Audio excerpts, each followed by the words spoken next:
பெருந்தலைவர் காமராஜர் 1903ஆம் ஆண்டு ஜூலை மாதம் 15ஆம் தேதி விருதுவட்டி என்னும் விருதுநகரில் குமாரசாமி நாடார் சிவகாமி அம்மாள் தம்பதிக்கு மகனாக பிறந்தார். விருதுநகர் KVS உயர்நிலைப் பள்ளியில் காமராஜர் 6ஆம் வகுப்பு வரை படித்தார். காமராஜர் படித்த பள்ளி தற்போது மருத்துவமனையாக செயல்பட்டு வருகிறது. காமராஜர் 1919ஆம் ஆண்டில் ஏப்ரல் மாதம் ரவுலட் சட்டத்தை எதிர்த்து காந்தியடிகள் விடுத்த அழைப்பை ஏற்று காங்கிரசில் முழு நேர ஊழியரானார். 1920ஆம் ஆண்டில் ஒத்துழையாமை இயக்கத்தில் பங்கு கொண்டார். அந்த சமயம் காமராஜரின் தாயார் காமராஜரிடம் திருமண பேச்சை தொடங்கிய போது காமராஜர் திருமணம் செய்து கொள்ள மறுத்துவிட்டார். 1923ஆம் ஆண்டில் மதுரையில் கள்ளுக்கடை மறியலில் ஈடுபட்டார். 1927ஆம் ஆண்டு காந்தியடிகள் சென்னை வந்தார். நீல் சிலையை அகற்றும் பிரச்சனை சம்பந்தமாக காந்தியடிகளை சந்தித்து காமராஜர் பேசினார். 1928ஆம் ஆண்டில் மதுரையில் சைமன் குழுவை எதிர்த்து போராட்டம் நடத்தினார். காமராஜர் 1930ஆம் ஆண்டில் உப்பு சத்தியாகிரகத்தில் கலந்து கொண்டு கைது செய்யப்பட்டார். இந்த போராட்டத்தில் கலந்து கொண்டதற்காக 2 ஆண்டுகள் சிறை தண்டனை பெற்றார். காந்தி இர்வின் ஒப்பந்தத்தின் காரணமாக காமராஜர் விடுதலை செய்யப்பட்டார். அவருக்கு விருதுநகரில் மாபெரும் வரவேற்பு அளிக்கப்பட்டது. 1932ஆம் ஆண்டு காவல் நிலையம் மீது வெடிகுண்டு வீசியதாக காமராஜர் மீது பொய் வழக்கு சுமத்தப்பட்டது. குற்றம் நிரூபிக்கப்படாததால் அவர் வழக்கிலிருந்து விடுதலை செய்யப்பட்டார். 1933ஆம் ஆண்டு பிரிட்டனில் நடைபெற்ற வட்டமேஜை மாநாடு தோல்வியுற்றதால் நாடெங்கும் கிளர்ச்சிகள் ஏற்பட்டது. பல தலைவர்கள் கைது செய்யப்பட்டனர். இதில் காமராஜரும் கைது செய்யப்பட்டு ஓராண்டு சிறை தண்டனை பெற்றார். காமராஜர் 1940ஆம் ஆண்டு தமிழக காங்கிரஸ் தலைவர் தேர்தலில் போட்டியிட்டு வெற்றி பெற்றார். அது சமயம் யுத்த நிதிக்கு பணம் தர வேண்டாம் என்று மக்களிடையே பிரச்சாரம் செய்ததால் பிரிட்டிஷ் அரசால் கைது செய்யப்பட்டு வேலூர் சிறைக்கு அனுப்பப்பட்டார். காமராஜர் 1941ஆம் ஆண்டு மே மாதம் 31ஆம் தேதி விருதுநகர் நகர்மன்ற தலைவராக ஏகமனதாக தேர்ந்தெடுக்கப்பட்டார். 1942 மார்ச் மாதம் காமராஜர் விடுதலை பெற்றார்.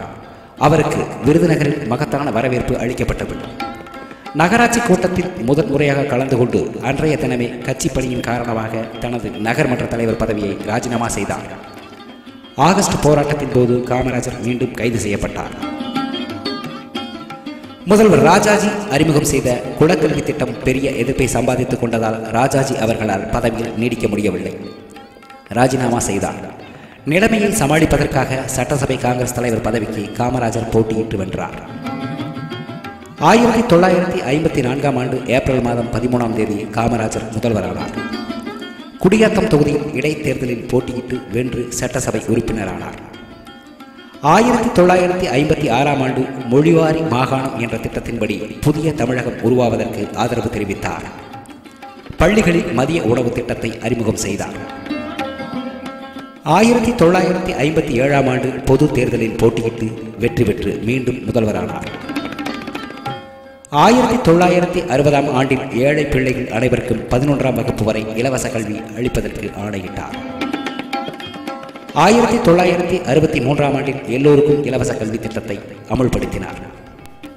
1971ஆம் ஆண்டில் பாராளுமன்ற இடைத்தேர்தல் வந்தது. காமராஜர் பாராளுமன்ற உறுப்பினராக தேர்ந்தெடுக்கப்பட்டார். 1972ஆம் ஆண்டில் தாமிரபத்திர விருது பெற்றார். காமராஜர் தான் முதல்வராக பதவியேற்பதற்கு முன்னர் சாதாரண மக்களோடு சாதாரணமாக வாழ்ந்தவர்.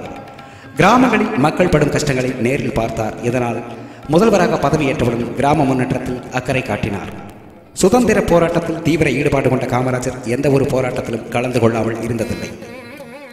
1920இல் நடந்த வைக்கம் போராட்டம், 1923இல் நடந்த தேசிய கொடி ஏற்றும் போராட்டம், 1924இல் அந்நிய துணி எரிப்பு போராட்டம், 1927இல் கர்னல் நீல் சிலை எடுப்பு போராட்டம், 1930இல் வேதாரண்யம் உப்பு சத்தியாகிரக போராட்டம், 1941இல் யுத்த நிதி எதிர்ப்பு பிரச்சார போராட்டம், 1942இல் வெள்ளையனை வெளியேறு இயக்க போராட்டம் உள்பட அனைத்து போராட்டங்களிலும் கலந்து கொண்டார்.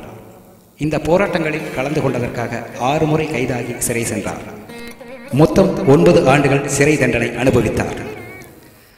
பள்ளிகள் மற்றும் பள்ளி சீரமைப்பில் காமராஜரின் பங்கு உலகிற்கே முன்னோடியாக இருந்தது. ஆசிரியர் மற்றும் அரசு ஊழியர்களுக்கு காப்புறுதி, வைப்பு நிதி மற்றும் ஓய்வூதிய திட்டத்தை அறிமுகப்படுத்தினார். தமிழ் மொழியை ஆட்சி மொழியாக அறிவித்தார். ஆவடி கனரக தொழிற்சாலை உருவாவதற்கு காமராஜரே காரணம். கல்பாக்கம் அணுமின் நிலையம் அமைக்கப்பட்டதும் காமராஜர் காலத்தில்தான். இதுபோன்ற பல திட்டங்களை கொண்டு வந்து அரசு நிர்வாகத்தில் காமராஜர் தனி முத்திரை பதித்தார். ரூபாய் 5 கோடி செலவில் பாலக்காடு பகுதியில் மழம்புழா அணை பாசன வசதி பெற்ற நிலப்பரப்பு 46,000 ஏக்கர். அப்போது பாலக்காடு பகுதி தமிழகத்தில் இருந்தது. தாமிரபரணி ஆற்றின் குறுக்கே மணிமுத்தாறு அணை பாசன வசதி 20,000 ஏக்கர். ரூபாய் 2.5 கோடி செலவில் மேட்டூர் பாசன கால்வாய்கள் பாசன வசதி 45,000 ஏக்கர். ரூபாய் 3 கோடி செலவில் அமராவதி அணை பாசன வசதி 47,000 ஏக்கர். ரூபாய் 2.5 கோடி செலவில் வைகை அணை பாசன வசதி 20,000 ஏக்கர். ரூபாய் 2.5 கோடி செலவில் சாத்தனூர் அணை பாசன வசதி 20,000 ஏக்கர். ரூபாய் 1 கோடி செலவில் வாளையாறு அணை பாசன வசதி 6,500 ஏக்கர். ரூபாய் 50 லட்சம் செலவில் மங்களம் அணை பாசன வசதி 6,000 ஏக்கர். ரூபாய் 1 கோடி செலவில் ஆரணி 6 அணை பாசன வசதி 1,100 ஏக்கர். ரூபாய் 30 லட்சம் செலவில் காவிரி டெல்டாவில் புதுப்பிக்கப்பட்ட கால்வாய்கள். ரூபாய் 2 கோடி செலவில் கிருஷ்ணகிரி அணை பாசன வசதி 7,500 ஏக்கர். தமிழகத்தில் காமராஜர் இதோடு மட்டுமல்லாமல் நீர் ஆதாரத்திற்காக இன்னும் பல்வேறு திட்டங்களை செய்தார்.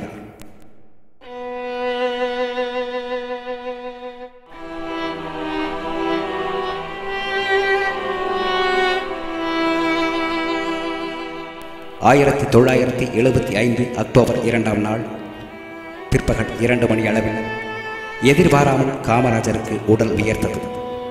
மருத்துவர்கள் வருவதற்குள் அவரது உயிர் பிரிந்தது. அவரது உடல் பொதுமக்களின் பார்வைக்காக ராஜாஜி மண்டபத்தில் வைக்கப்பட்டது.